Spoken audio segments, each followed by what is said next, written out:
He hit the water with an impact hard enough to knock the air out of his lungs. The busted railing still attached to his body by the rope he had idiotically trusted landed with a smack a foot to his right. Sentinel had enough wherewithal to unclip from the damn thing before it pulled him down at breakneck speed, but it was close. The water was dark. Hell, the world itself was dark, but nothing compared to the cold. It pushed through the gaps in his body armor, flooding his skin and overpowering the warming filaments built into his bodysuit in what felt like an instant. Falling through the air, he had been warm, but now warmth was a distant memory. Sentinel had always been a good swimmer, his long legs and arms making the activity easy for him. But hitting the sea so many feet beneath the breakthrough was so far from swimming that the two couldn't even be compared. He had 2, maybe 3 seconds to fill his lungs with the salty sea air, and then it was pulling him down. Down, down, and down. But the world had flipped, and the surface had become the floor. He clawed at the water, fighting against the current, and it was the most useless thing he'd done in his life. The darkness around him was oppressive, pressing down on him. For a heart-stopping moment, Sentinel panicked. The water slapped him in the face, forcing the breath out of him in a stream of bubbles. His chest seized, burning, and he thrashed in the water, trying to get some of his gear off to at least reduce his weight. Maybe then he could make it to the surface. Maybe. God, he had been so rash, so cocky, that had he not had a mouthful of seawater, he might have laughed. It was the behavior of someone 15 years younger, a risky move that had way more chance of failure than success. In the moment, it had seemed genius. He saw it all play out in his head, the apes rushing around him, throwing himself over the railing, the rope catching, and the explosion. Then, climbing the rope back onto the deck to join his team, triumphant. How could he have been so stupid? His mind screamed for oxygen, and Sentinel found that he was thinking clearer now that he had accepted that he was going to die. Ares was more than capable of getting off the ship without him. They would find whatever they needed to find, and they would leave. And he would sink to the bottom of the ocean, just another corpse in the endlessness of it all. In a moment of clarity, Sentinel was overcome by a wave of regret. He wanted to live. God, Sentinel wanted to live. The longer he sank, the more it hurt, and he found himself desperately reaching for the surface as his body slowly began to shut down. Far above, the storm clouds had cleared, and he could see the sickle of the moon, slowly growing smaller. He makes one last attempt to swim in earnest, but he was just too cold, too weighed down. The moon was just a pinprick of light, and then it was gone, obscured by a dark figure slicing through the surface of the water like a knife, a light stick clamped between her teeth. It illuminated the rope floating behind her, a tether to the ship, and Ares up above. Tempest, free from any of the gear that was weighing Sentinel down, cut through the cold sea, a human-shaped arrow. The light between her teeth illuminated a fierce, unwavering determination on her face. He was too close to passing out to feel the emotion fully, but somewhere deep within him, there was disbelief and hope, exploding to life. A flower reaching for the sun. She hits him like a bullet, hard and unforgiving. He hears the snick of her clipping them together, and the last thing he sees before the darkness takes him is her hand pulling on the rope twice, hard. then the sensation of his body being pulled upward, impossibly, towards the open air. Tempest's head breaks the surface of the water, and she spits the light stick out, sucking in a breath. She grabs Sentinel around the waist and begins to paddle for the side of the ship, half dragging the commander along behind her. Her body is screaming at her. She can't remember the last time she swam like that. Thankfully, Sentinel was still close, and the freely drifting ghost ship hadn't trapped them beneath it in the short time it took her to grab him. Now came the sketchy part. Sentinel was out, and he needed help as soon as humanly possible. She was potentially freezing to death, her bodysuit struggling hard to compensate for the water, but Tempest was awake. Sending up a prayer to whatever god might be listening, she unclipped herself from the rescue rope with shaking hands she'd never admit was quivering from fear and not the cold. Then she unclipped Sentinel from her body and onto the rope, tugging it 3 times. Better get a promotion after this, she gritted out between chattering teeth. Unsurprisingly, Sentinel didn't answer. Then, the rest of the team heaved from up above, and the Major was rising into the open air. All she had to do was float. It had been barely any time at all. She was fine. Except she wasn't. Tempest was quickly losing feeling in her limbs, and her teeth were chattering so hard that she bit her tongue. "Tempest!" someone yelled from above. "I'm fine!" she called back up, even as she watched Exo haul Sentinel over the railing. "Just hurry up!" They did hurry, thankfully. The rope hit the water in front of her, and she was able to clip in one last time before her hands were totally useless. They hauled her up, and she did what she could to help, bracing her feet on the side of the ship to push upwards. Finally, her head was level with the deck once more, her hands reaching down to help her over the railing. It felt like a homecoming, all of them grabbing her, the strength in their grasp a lifeline.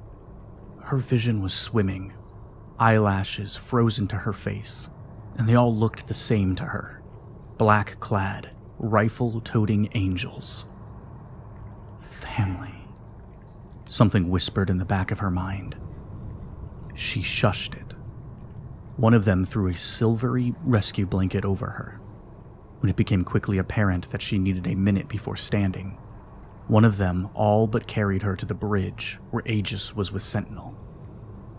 "We never speak of this again," she told the anonymous black helmet of the person who had held her, letting her at least give off the illusion that she was standing under her own strength. They chuckled, but said nothing else. Inside of the captain's bridge, out of the wind, Tempest was placed on the ground, leaning up against the wall. Aegis had her helmet off, the headlamp pointed towards the ceiling and offering them at least a little light. Sentinel was laid out on his side, his armor stripped away save for his bodysuit. He had a nasty bruise forming on the side of his face, and there was blood leaking from the corner of his mouth. Aegis was kneeling next to him, looking for any more injuries. The small puddle in front of his face told her Aegis had already forced him to empty any seawater from his lungs. Aegis rolled him onto his back, packing hot compresses onto his core before wrapping him in the same sort of silver blanket Tempest had. Bruised ribs, possibly cracked. Mild hypothermia. I think he has a concussion, but we can't know for sure until we get him back to base. He was awake when I first got to him, Tempest added, happily taking her own hot compresses from the medic when she made her way over. Aegis nodded. Good. That means there wasn't enough oxygen deprivation to cause brain damage. If we keep him warm and resting, he'll be all right. Tempest let her head fall back against the wall. She was exhausted, but the adrenaline was still coursing through her, keeping her from dozing off. The compresses, the blanket, and her quick, dry, self-warming bodysuit were raising her temperature back to normal. Aegis sat down next to her. "You saved his life," she said quietly, her voice devoid of any humor. Tempest shrugged. "We were all in on the plan, and he would have done the same for me." Aegis shook her head. Maybe not. He could have ordered someone else to get you. Sentinel is a commander. He knows how to pick his battles. You went into Zavata after him, knowing that you might not come out. That takes something special." Tempest grimaced, shivering a little. "That sounds dangerously close to praise, Aegis." Takes the damn compliment," she muttered. Then, "Thank you. We owe you one, Tempest." They lapsed into silence. After a beat, Aegis asked, "Are you good to continue? I have a feeling we aren't quite done yet." Tempest sighed. "Yeah, I think I am. Warm enough to fight anyway." Aegis patted her on the knee. "All right, let's get you suited up again." Raptor left the bridge and took a few steps away before he made the call. He surprised himself with how easily he had come to the decision. The sounds below deck were much quieter, and no other apes had appeared since Sentinel's grenade stunt. It led him to believe that they were well on the way to completing the mission. It wouldn't be hard to leave Sentinel and get it done. But Raptor, despite how much he had changed, found that he couldn't just leave one of his own teammates behind. They needed to extract. He still didn't like it, though. There had been so much talk lately about the changes going on within the Eclipse initiative, and how Ares was supposed to be on the leading edge of the change. Now, just minutes into his first instance of being in command solo, he was about to call in a mission failure. That didn't sit right with him either. But no matter what the rest of the team thought, he wasn't a monster. At least, not that much of one. He clicked over to the right channel and made the call. "Ares Command, this is Ares Actual, over." Static crackled over the line, and he waited for the reply. It came almost immediately. "Ares Actual, this is Ares Command, go ahead, over." Raptor licked his lips under his mask, tasting the salt. "Ares Command, our commander is down. We are requesting immediate extraction, over." There was silence for a long time, and he wondered what they were thinking on the other end. Finally, the operator replied. "Ares Actual, confirm last transmission, over." Raptor grit his teeth. "Confirmed. Requesting immediate extraction, over." The voice on the other end of the radio sounded calm, but he could hear the undercurrent of stress in his words. "Ares Actual, request denied. Conditions are too unsafe to deploy the extraction vehicle. Hold out until morning and we will send retrieval, over."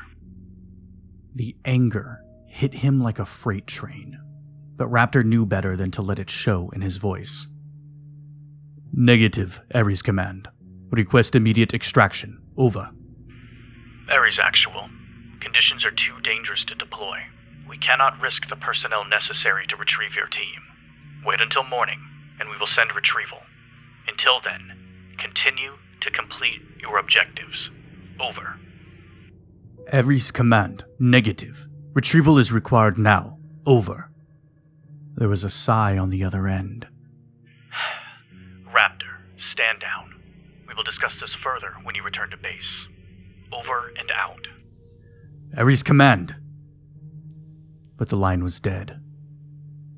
He clicked over to the team frequency and resisted the urge to put his fist through the wall. He couldn't believe it. They were denying extraction when Sentinel was down. He had known that there had been changes in the Eclipse initiative, but this was another thing entirely. He returned to the bridge where the rest of the team was waiting. Tempest had suited up once more, but Sentinel was still laying down. To his surprise, though, the commander's eyes were open. Raptor wasted no time breaking the news. "Listen up, team. Command has denied our extraction request. We are to hold out until morning and then wait for retrieval. They are refusing to deploy until then because of the weather. Until then, we are to finish our mission. Understood?"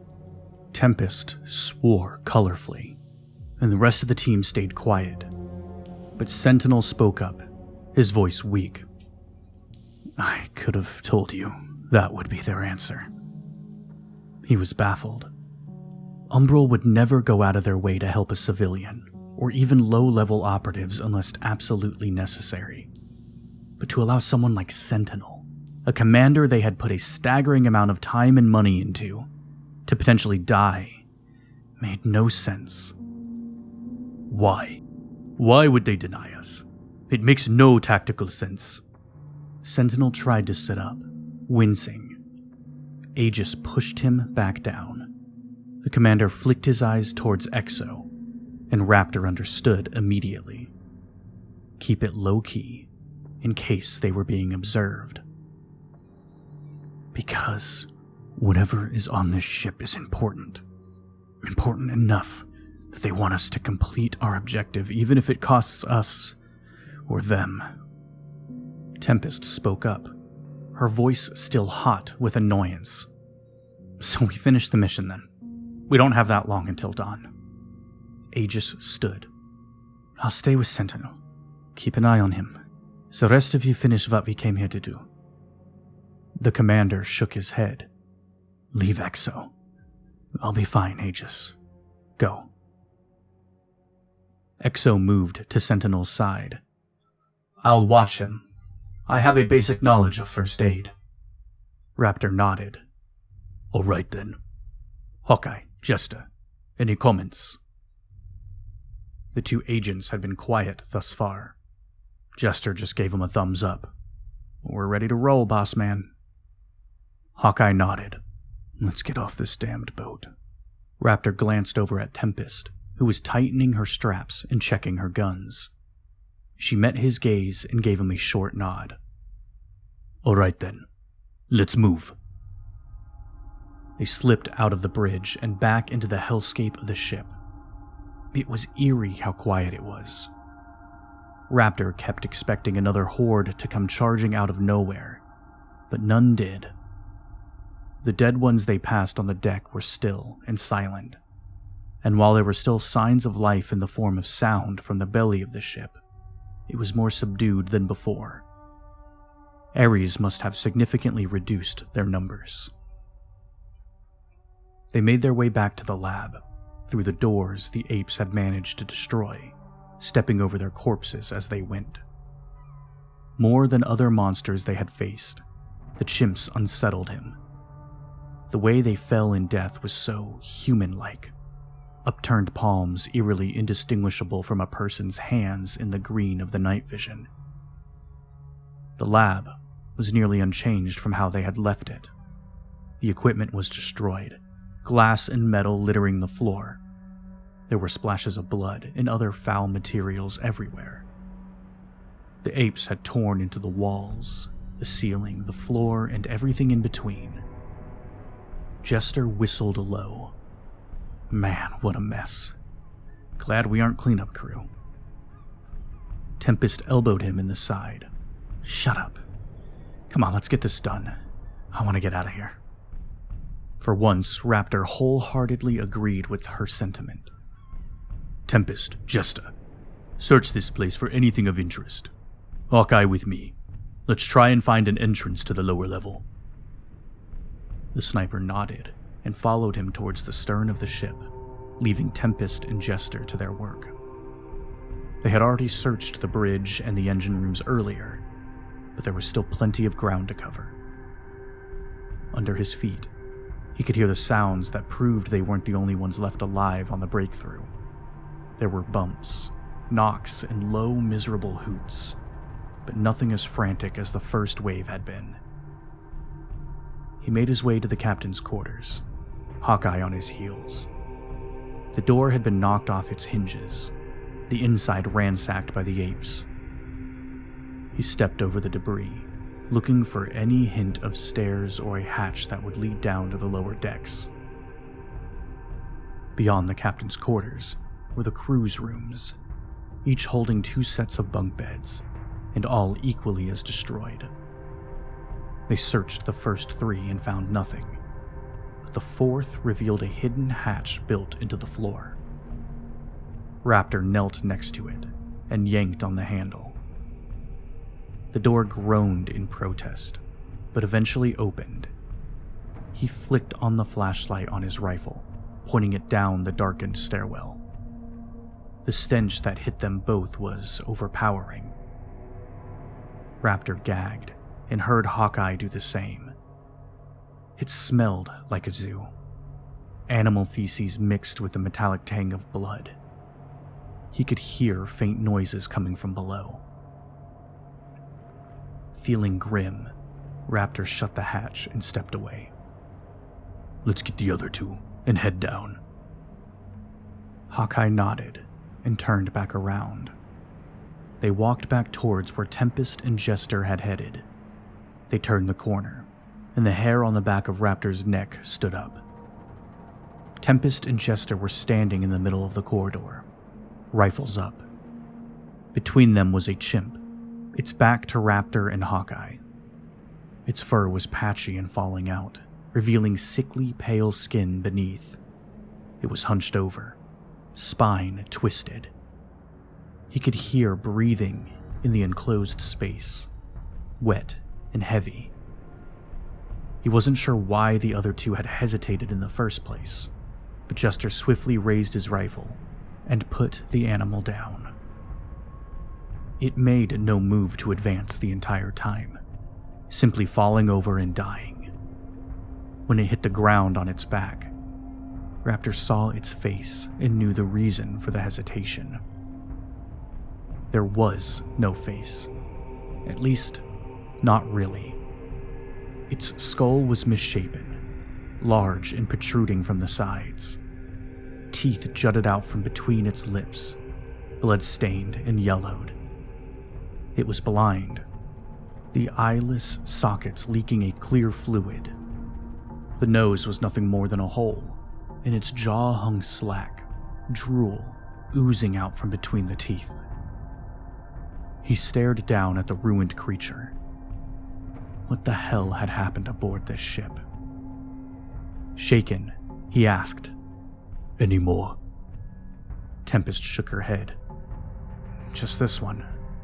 It didn't even attack, it just stood in our way until we, well, put it down."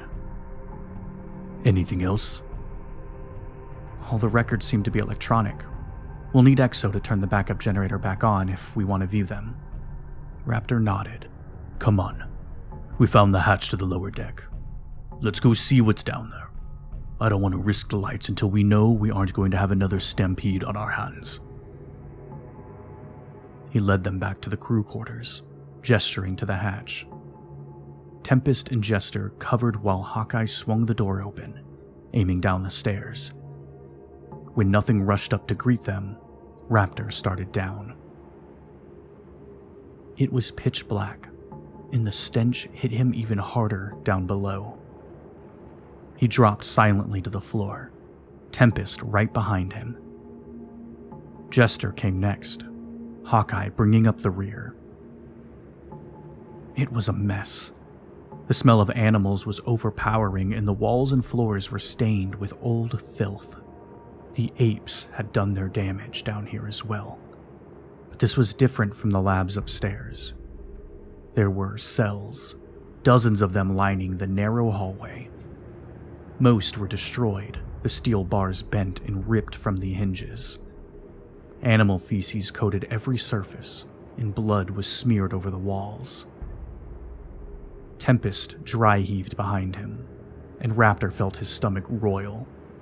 Worst of all were the cages that had never been opened, where the apes still remained. Or at least what was left of them. At the end of the cage corridor, the area opened up into an enormous cargo hold. Inside of it was the remainder of the animals inside of the ship, and their answer to what had happened to the crew of the Breakthrough turned Sea Titan. There were maybe a dozen apes left, mostly chimpanzees and one gorilla. They were in worse shape than the ones they had faced above, so degraded and mutated that they barely resembled the primates that had started out as. Their limbs were grotesquely misshapen, and most were missing chunks of flesh. One was so thin that Raptor could see the outlines of its bones underneath its skin, which stretched out over its body like a drum. Another had skin that was almost translucent, and he could see the organs moving under it. A few seemed to recognize they were there, letting out hoots that were closer to moans of agony. This was clearly their nest. They had dragged sheets, blankets, and other soft objects down here to make a place to rest, and the stench of ammonia was almost as bad as the other smells. The apes, either mad with disease or rage, paid Ares no mind. They ignored the intruders, shuffling around aimlessly or sitting still on the ground. Raptor took in the scene, feeling sick, feeling such a powerful empathy for these creatures that it shook him to his core. But on the heels of that empathy came the revulsion, and with it, the horror of what had happened to the crew. Spread about the cargo hold were human remains, bones stripped of meat, clothing that had been added to the nest, shredded bits of flesh, and worst of all, a scalp that still held a wealth of blonde hair. Ares hadn't seen any corpses above deck, but now he knew why. These animals had eaten them, and if the animal remains scattered about were any indication, they had eaten each other too. The ones left were too debilitated or too broken to fight back. He knew what they had to do. It was horrifying work, but he would be glad when it was done, glad to have snuffed out the misery and hunger of this place. What the hell? Jester breathed. Tempest said nothing, staring blankly ahead. Raptor swallowed, tasting bile. Finish it. It was brutal work, but it was done quickly. Tempest, Hawkeye, and Jester and Raptor went through the room firing shot after shot. They shattered the skulls of the apes, taking them out one by one. They didn't spare a single living organism for Umbral, and Raptor knew it was a mercy. It was a mercy for them, but it was a mercy for Ares as well. When it was finished, silence reigned. The echo of gunfire slowly faded, leaving only the dripping of water and the steady thump of the sea outside. They stood, surrounded by corpses and the remnants of a once thriving research vessel. Raptor's voice was quiet when he spoke into the comms. Echo, Sentinel, status. All clear. No signs of hostiles. Sentinel is alert. Exo responded, sounding slightly chagrined that the robot had answered for him. Sentinel repeated. I am indeed alert. Your status? Mission complete. We're coming back to you. Exo, can you restore the backup generator? I'd like some light to leave by. Affirmative. I'll meet you in the lab. Raptor glanced at the others, who were solemnly reloading their weapons. Without needing to be told, they made their way back to the stairs. Halfway up, a low rumbling could be heard, and the overhead lights flickered on once again. He switched off his night vision and viewed the ship in the harsh fluorescent lighting. They emerged back into the lab, where Exo was waiting for them. They had a little over an hour until dawn, so Raptor called in to make sure that extraction was actually coming for them this time. He swallowed his bitterness down before he was connected to base. Once the call was done, Raptor surveyed the lab. The equipment was destroyed, blood coating every surface. The apes had done a number on the ship, but the mission was complete. Umbral would be here soon to take possession of the ship, and whatever secrets lay within it. Which reminded him. "Exo, can you extract the ship logs? I want to send an advanced copy in so the salvage teams know what they're getting themselves into." The robot nodded and moved to the computer terminal, plugging into the system. A minute later, Exo's extracted information was sent to all of their interfaces. Ares all began to read what exactly had caused Blackwell to turn. Much of it was redacted, but from what Raptor was able to piece together, Blackwell Genetics had every intention of working with Umbral per their agreement. The exact terms of their deal were blacked out, but the payment exchanged was staggering. Umbral provided Blackwell with the research they had already completed, and Blackwell was supposed to build on it from there and provide living test subjects as proof of success.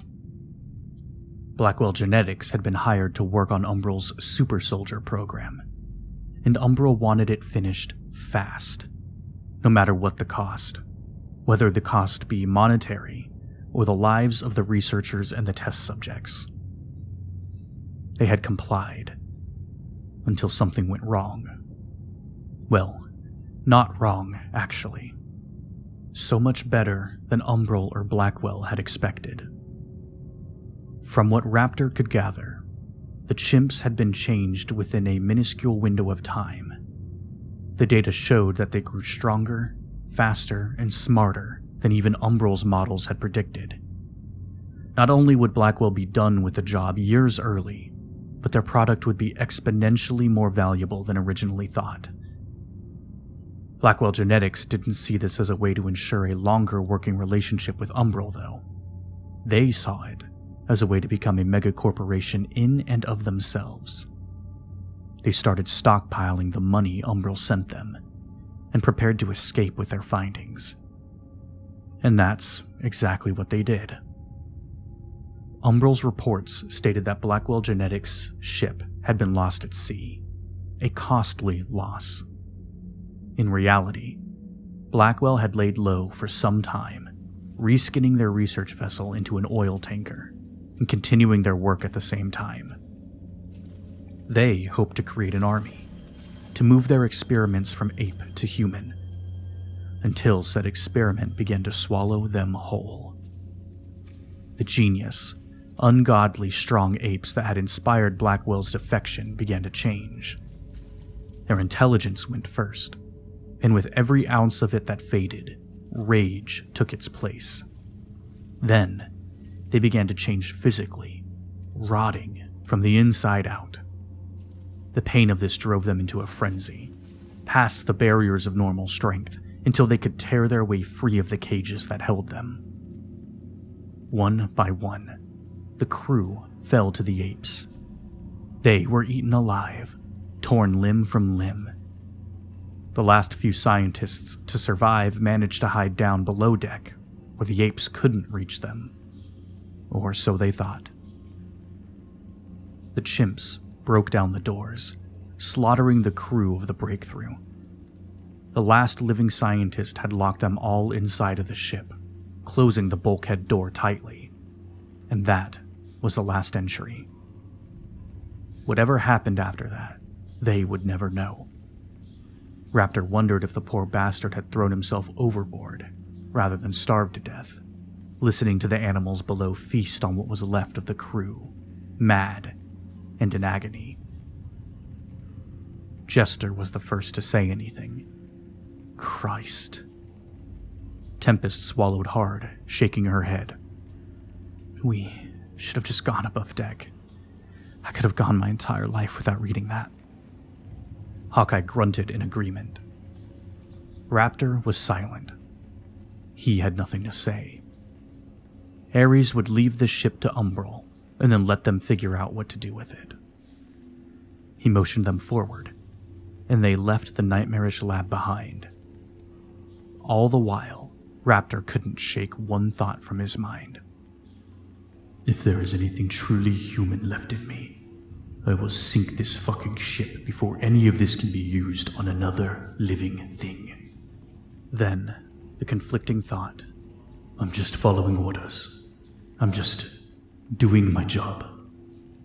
He thought of Aegis putting herself between him and Genesis up near the top of the earth, and how he had considered shooting her, and felt sick. The previously impenetrable stone of his mind post-radiation sickness was cracked, and he didn't know if he hated or craved the light of his old self peeking through the fissures. Exiting onto the deck, the Ares team waited for extraction. Raptor thought of the blonde hair in the cargo hold and the scalp it belonged to. Then of nearly dying, and Umbral saving his life, making him faster, stronger. Dawn hovered at the horizon, pale and gray with just the slightest promise of daylight. Sentinel joined them, still shaken from the experience, but alive. The team stood in a line, silent, and watched the sun rise over the ocean. Raptor felt the touch of something at his elbow, and when he turned, Jester was already walking back towards the bridge. He followed the demolitions expert, shutting the door behind him. He didn't need to ask Jester what was going on, because he started talking immediately. It was a rare moment when Jester was entirely serious, even angry. I've worked with you long enough to be able to tell when something is messing with you. We're thinking the same thing, aren't we? Jester came a few steps closer, lowering his voice. Raptor, I have enough explosives on me to sink this ship and 10 others like it. But we've got minutes at this point. Let's send this piece of shit to hell, man. Maybe it made him a bad soldier, but Raptor wavered. Jester had removed his helmet, dragging a hand through his fiery red hair, a manic glint to his eyes. He would really do it. He'd sink this thing, and somehow have the perfect excuse to get us out of it. All I have to do is say yes, Raptor thought. But Ares had done the mission. They had killed the animals, and they had secured the ship. They had done everything Umbral had asked of them. Raptor was tired of all of it, but he didn't have a death wish. No, he said, putting every ounce of finality in it that he could. Jester blinked at him. Seriously? Yes, seriously. We need... There was a pounding at the door from the other side. It was Hawkeye. Got visual on the CCM. Time to go. Raptor spared one last look around the bridge and opened the door. Jester shrugged, seeming to dismiss the idea of blowing the ship up, but Raptor wasn't so sure. He resolved to keep an eye on Jester. Those sort of radical thoughts could get all of them in trouble. As if he hadn't been having the same ones himself. Raptor followed Jester back out to the deck. Ares boarded the CCM, and then the boat took off over the waves. They watched as the breakthrough grew smaller in the light of the rising sun, until it was nothing but a dot on the horizon. It was done. Hawkeye had lost track of the days. All he knew is that it was 7 a.m. when he got the call to report to the Eclipse Initiative headquarters building to go over the breakthrough mission. For the first time in career, he considered ignoring the command. Of course he didn't, though. Hawkeye took his job seriously. All of them, except for Sentinel, who was under medical observation, had filed into the dark meeting room for the debriefing, and apparently to go over the recordings that EXO had taken of the mission The first half Hawkeye was used to. The second half made him want to puke up his breakfast. He couldn't care less about any part of that recording, except for what he was sure the robot had managed to record in their last few minutes aboard the ship. Hawkeye had been the first to see the CCM, and had left to go and track down Raptor and Jester to let them know. Through the half-destroyed, rusting walls of the bridge, Hawkeye heard Jester's impassioned, "Let's send this piece of shit to hell, man." At the same moment, he noticed Exo hovering just outside the door to the left, out of view, and his stomach had sunk. He heard Raptor speak, but rushed to the door to pound on it before anything else incriminating could be said. Exo left silently, giving no indication about the things he had heard. Plotting against Umbral's wishes meant someone had a death wish. Sinking a ship that Umbral wanted so badly would have Raptor and Jester in the ground so fast that the rest of the team wouldn't even be able to blink. But what in the hell could he do? The easiest answer was nothing. He was struggling anyway, the loss of his brain chip leaving his mind eerily silent for the first time in so long. It made him feel like a murderer all over again. It made him feel weak. He was Umbral's spear. He should have reported the incident immediately upon arriving back at base, but he didn't. Why? Head pounding, Hawkeye watched with the rest of the team as Exo's recordings were cycled through during the debriefing. Sweat beaded on his brow as he looked at the screen, wondering if he could sabotage it, wondering why the hell he would even consider doing that. Hawkeye knew his place, his job, and had the blood on his hands to show for it. Maybe if he ransacked the room, maybe... Then, in an instant, he didn't have to consider being a traitor for a moment more. Exo's recording showed them exiting the bottom level of the boat, Sentinel rejoining them. And then, inexplicably, the CCM pulling up alongside the breakthrough. The deletion was almost seamless. If he didn't witness the missing time himself, he would have never known. Hawkeye glanced at Exo, who was standing in the corner, completely still. The robot returned his gaze, but nothing more. Exo was a machine, Hawkeye thought. What could he possibly gain from covering up Jester's treasonous talk? Why would he risk his own destruction by helping Ares? They finished the debriefing with the Eclipse staff, and all of them filed out of the meeting room together, Exo included. Hawkeye didn't know where Exo went when they weren't on a mission, but he intended to catch the robot before he made it to his destination. He didn't get a chance to follow Exo, though, because the robot stopped in front of him as everyone else moved past. "No need to worry, comrade," Exo said, giving him an all-too-human slap on the arm before retreating past Hawkeye and towards the tech wing. Mouth dry, heart racing and stomach heaving, Hawkeye touched the incision on his head. It ached so suddenly and ferociously that it almost made him stagger. Hawkeye watched Exo disappear down the hall and wondered if he had really lost his mind.